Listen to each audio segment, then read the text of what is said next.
Salut YouTube, j'espère que vous allez bien. Je suis désolé, mille excuses, j'ai été absent un petit bout de temps sur ma chaîne. Bon, cela dit, je regardais tout le temps vos commentaires et j'essayais de vous répondre le maximum possible. Donc là, je reviens pour de bon sur ma chaîne. J'étais un petit peu occupé à me faire pousser la barbe, donc c'est pour ça que je pouvais pas faire de vidéo.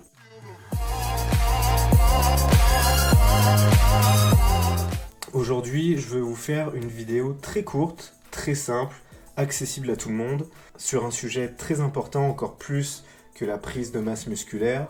Je veux parler de la perte de graisse. Alors je vais aborder 2 ou 3 points maximum et vous verrez que la perte de graisse c'est en réalité super simple. Alors pour moi la perte de graisse c'est bien plus que les calories qui rentrent versus les calories qui sortent.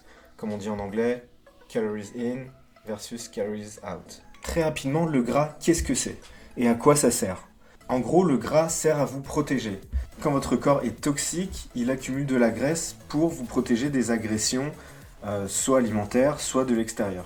Donc plutôt que de parler de macronutriments comme quand on parle d'un burger qui contient énormément de graisse et de glucides, ma vision de la chose, c'est qu'on va accumuler de la graisse surtout parce qu'on mange quelque chose qui est toxique pour notre organisme. C'est-à-dire plein de graisses saturées qu'on ne peut pas forcément très bien assimiler et des glucides complexes. Et si vous rajoutez à ça plein de sel, du sucre raffiné et aucune vitamine et minéraux, alors effectivement là le corps aura vraiment besoin de graisse pour vous protéger. Alors pour moi il ne s'agit pas plutôt de trop manger, mais plutôt de savoir quoi manger. D'ailleurs c'est simple, on maigrit quand on réduit par exemple la quantité de fast-food qu'on ingurgite tous les jours, tout simplement parce qu'on réduit la toxicité sur son organisme.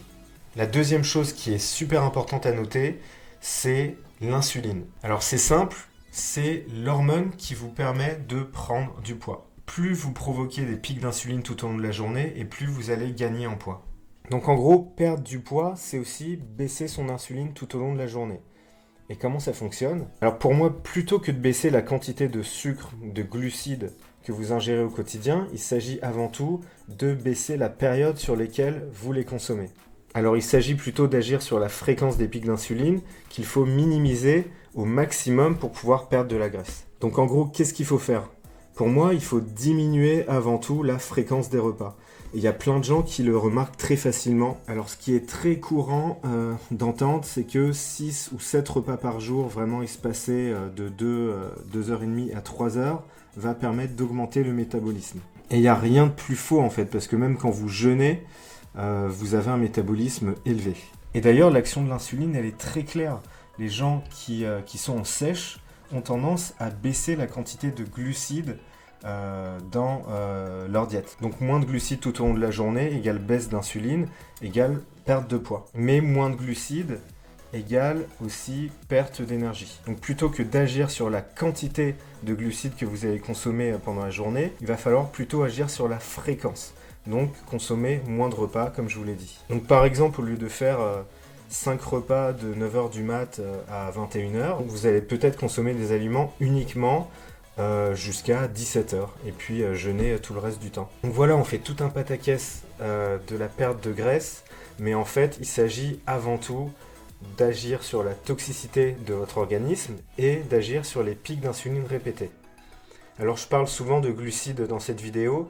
Bien sûr, il ne s'agit pas de manger des sucres raffinés, des sucres qui sont dénaturés et transformés.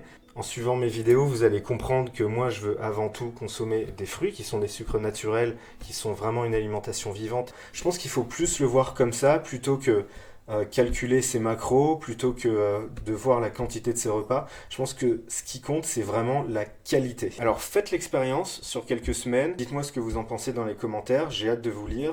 Et de toute façon, je vous réponds constamment dans la mesure du possible. N'hésitez pas à cliquer sur le petit bouton like en bas de la vidéo et de vous abonner à ma chaîne. Et promis, je vous abandonne plus pour longtemps. Allez, ciao, peace out. Boum!